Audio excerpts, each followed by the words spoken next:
യോഹന്നാന്റെ സുവിശേഷം എടുത്ത് 20-ാം അധ്യായം എടുത്ത്. ഹല്ലേലൂയ. നമുക്കതിന്റെ 25-ാമത്തെ വാക്യം. സ്തോത്രം. മറ്റേ ശിഷ്യന്മാർ അവനോട്, ഞങ്ങൾ കർത്താവിനെ കണ്ടു എന്ന് പറഞ്ഞാൽ. ഒരു ദിവസം ഈ തോമസ് ഇല്ലാഞ്ഞപ്പോൾ തോമസ് വന്നു പറഞ്ഞു, ഇന്നൊരു സംഭവം നടന്നു. എന്തുവാ? ഞങ്ങൾ കർത്താവിനെ കണ്ടു. ഞങ്ങള് കർത്താവിനെ കണ്ടു. ഞാൻ അവന്റെ കൈകളിൽ ആണിപ്പഴുത് കാണുകയും ആണിപ്പഴുതിൽ വിരലിടുകയും അവന്റെ വിലാപ്പുറത്ത് കൈയിടുകയും ചെയ്തിട്ടല്ലാതെ വിശ്വസിക്കുകയില്ല എന്ന് തോമസ് പറഞ്ഞു.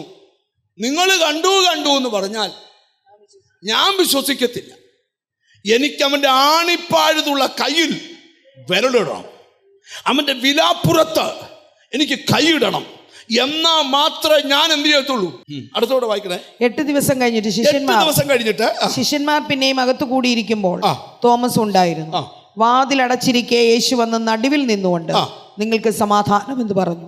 പിന്നെ തോമസിനോട്, നിന്റെ വിരൽ ഇങ്ങോട്ട് നീട്ടി എന്റെ കൈകളെ കാണുക, നിന്റെ കൈ നീട്ടി എന്റെ വിലാപ്പുറത്തിടുക. ചുമ്മാ കയറി കമന്റ് അടിക്കുന്നതൊക്കെ തമ്പുരാന്റെ പുസ്തകത്തിൽ കയറുന്നുണ്ട്. വേണ്ട, മിണ്ടുന്നില്ല. ലൂസിഫർ പിശാച് ഇതിനു മുമ്പേ ആരായിരുന്നു? വർഷിപ്പ് ലീഡറായിരുന്നു. എന്തുവാ? വർഷിപ്പ് ലീഡറായിരുന്നു.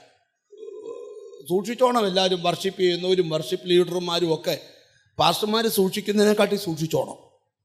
എന്ത് ചെയ്യുക? ഞങ്ങളുടെ വർഷിപ്പ് സൂക്ഷിച്ചോണം. ആരാധിക്കുന്ന വർഷിപ്പ് ചെയ്യുന്ന എല്ലാവരും സൂക്ഷിച്ചോണം. പാടുന്ന നിങ്ങൾ സൂക്ഷിച്ചോണം. കാരണം ഇവൻ വലിയ ആരാധനക്കാരനായിരുന്നു. ആര്? ലൂസിഫർ. ഈ ദൈവസന്നിധിയിലെ ആരാധനയൊക്കെ ഈ യെശയ്യാവിൽ വെളിപ്പെടുത്തുന്നുണ്ട്. സാറാഫുകൾ 2 കൊണ്ട് മുഖം മൂടി, 2 കൊണ്ട് പാദം മൂടി, 2 കൊണ്ട് പറന്ന്, 6 ചിറകുള്ള സാറാഫുകൾ. ഇവിടെ നോക്കി, ഇവിടെ ഒരു 2 കീബോർഡ് വെച്ചാൽ ഈ ഋതമല്ല ഇവിടെ ഉണ്ടാക്കിയേക്കുന്നേ. ഇന്ന് കണ്ടുപിടിച്ചതും കണ്ടുപിടിക്കാനുള്ള സകല ഋതങ്ങളും ഈ ചിറകുകളുടെ അടി സെറ്റ് ചെയ്തിരിക്കുക.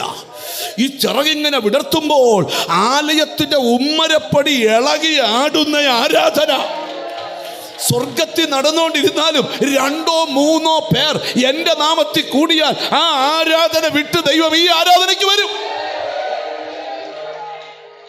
അതിന്റെ കാരണം എന്താണെന്നറിയാമോ? ദൂതന്റെ ആരാധനയേക്കാൾ പാപ്പച്ച നിന്റെ ആരാധന കർത്താവിന് ഭയങ്കര ഇഷ്ടമാണ്.